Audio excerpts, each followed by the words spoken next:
মা জননীরা জগন্নাথ দেবকে প্রতিদিন যে 56 রকমের নৈবেদ্য বা ভোগ দেওয়া হয়, এর পিছনে একটা সুন্দর কৃষ্ণ কাহিনী আছে, যাকে আমরা 56 ভোগ বলি।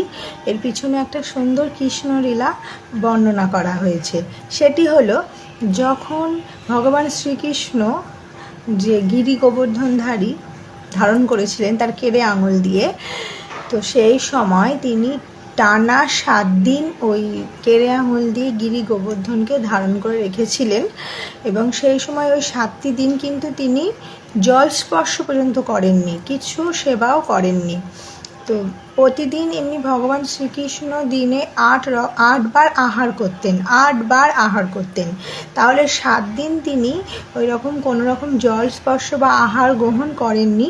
তাই 8 রকমের আহার যেহেতু তিনি গ্রহণ করতেন, তাই যখন 7 দিনের পরে যখন পরিস্থিতি স্বাভাবিক হলো, সেই সময় ব্রজবাসীগণ সকলে মিলে ভগবান শ্রীকৃষ্ণের জন্য ওই 7, 8, 56 ভোগ নিবেদন করেছিলেন, এবং সেই থেকেই পুরীর জগন্নাথের জন্য 56 ভোগ অর্পণ করা হয়। হরে কৃষ্ণ, জয় জগন্নাথ।